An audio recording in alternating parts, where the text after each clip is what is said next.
Asia কাপের জন্য 17 সদস্যের স্কোয়াড পর্যন্ত করা যাবে, এটা এশিয়া কাপের নিয়মের মধ্যে রয়েছে। পাকিস্তানের স্কোয়াড যেমন 17 সদস্য রয়েছে, বাংলাদেশের সিলেকশন প্যানেল গাজী আশরাফ হোসেন লিপুর নেতৃত্বাধীন যে সিলেকশন প্যানেল, তারা স্কোয়াডটা করেছে এর মাঝামাঝি 16 সদস্যের। এবং এইখানটাতে যেমন ধরেন অনেকদিন পর ন্যাশনাল টিমে কামব্যাক করেছেন নুরুল হাসান সোহান এবং সাইফ হাসান।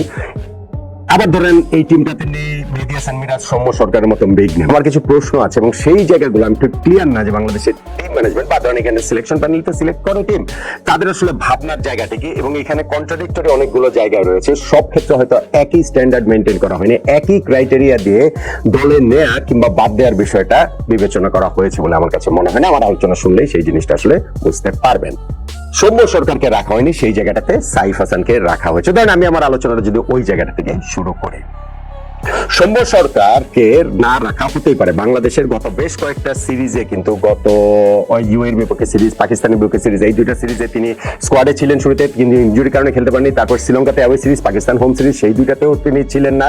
কিন্তু সৌম্য সরকার একটা কিউরিয়াস কেস রয়েছে, তাকে আসলে এই জায়গাটাতে যে বাদ দেওয়া হলো, সেটা স্কোয়াডটাতে তিনি ফিট এগেইন আমরা ধরে নিতে পারি, কেন বাদ দেওয়া হলো সেইটা আমার কাছে খুব ক্লিয়ার না।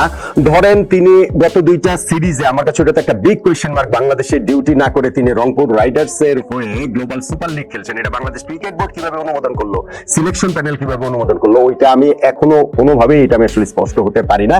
এবং যদি আপনি ওটাকে একপাশে সরিয়ে রাখেন, সম্মুখে বাদ দেওয়ার ক্রাইটেরিয়ার জায়গাটা কোথায়, যখন আপনি হিসাবে রাখবেন যে টি-20তে তিনি যে খেলেছেন সর্বশেষ ওয়েস্ট ইন্ডিজ ট্যুরে, এবং সেইখানটাতে তার পেনাল্টি ম্যাচ, গত ম্যাচে সর্বশেষ ম্যাচের আগের ম্যাচটাতেই তার খুবই গুরুত্বপূর্ণ একটা ইনিংস ছিল, 31 বলে 43 রানের ইনিংস খেলেছিলেন। বাংলাদেশ মাত্র 147 করেছিল, দলে টপ স্কোরার তিনি ছিলেন, এবং বাংলাদেশ ওই ম্যাচটা মাত্র 7 রানে জিতেছিল। ফলে এক ম্যাচ আগে যিনি এরকম একটা ইনিংস খেলেন, যদি আপনি ইন্টারন্যাশনাল ক্রিকেটের হিসাব ধরেন, তাহলে তাকে বাদ দেওয়া যায় কিনা।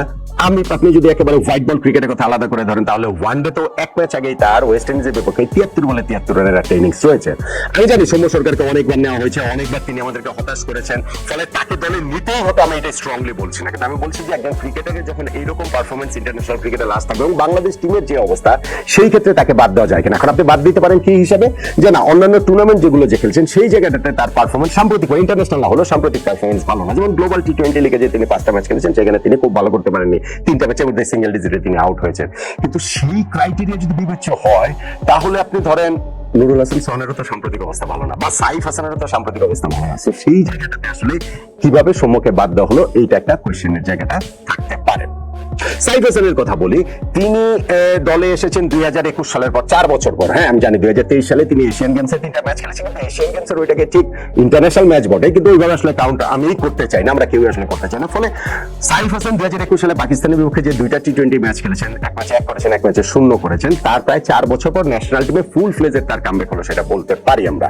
এখন তার ফর্মটাও যে খুব ভালো, যে টপ এন্ড টি-20 আমরা মাত্র খেলে আসলাম অস্ট্রেলিয়াতে, সেইখানটাতে বাংলাদেশ এই দলের হয়ে তিনি খেলেছেন, সেখানে কত 6টা ম্যাচ মিলে 133 রান তিনি করেছেন, 121 তার স্ট্রাইক রেট ছিল, খুব ভালো যে পারফরমেন্স তা না। হ্যাঁ বোলিং করেছেন তিনি, এবং তাকে দলে নেওয়ার ক্ষেত্রে আমাদের চিফ সিলেক্টর গাজী আশরাফ হোসেন লিপু ভাই সেই কথাটাই বলেছেন যে এখানটাতে আমরা একটা অপশন রাখতে চেয়েছি, তিনি টপ অর্ডারও ব্যাটিং করতে পারেন, চাইলে তিনি মিডল অর্ডারেও ওই তাহিদ হৃদয়ের ওই জায়গাটাতে 4 নম্বর পর্যন্ত তিনি ব্যাটিং করতে পারেন, সঙ্গে বোলিং এর অপশনসটাও তার ওইখানটাতে রয়েছে। ফেয়ার এনাফ, এই কলটা আসলে আমি মনে করি যে না ঠিক আছে, সেভাবে তো আসলে ভাবা যেতেই পারে। কিন্তু যে কয়েক ওভার বোলিং এর যে ব্যাপারটা, সেটা তো আবার সৌম্য সরকারের মধ্যেও রয়েছে, আর তাকে তাহিদ হৃদয়ের বিকল্প হিসেবে 4 নম্বরের এই জায়গাটা, এইখানটা তো আমার একটা খটকার জায়গা রয়েছে। নুরুল হাসান সোহানের যখন আলোচনাটা করছি, তখন সেই খটকার জায়গাটা স্পষ্ট হবে।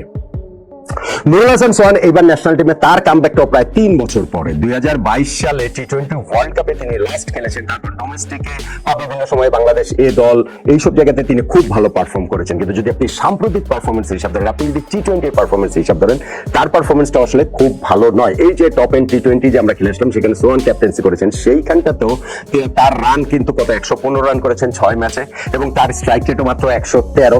তার আগে গ্লোবাল টি-20 খেলেছেন, সেখানে 5 ম্যাচে 65 রান করেছেন, খুব ভালো পারফরমেন্স, স্ট্রাইক রেট সবকিছু বিবেচনা করলে খুব ভালো পারফরমেন্স কিন্তু তার না।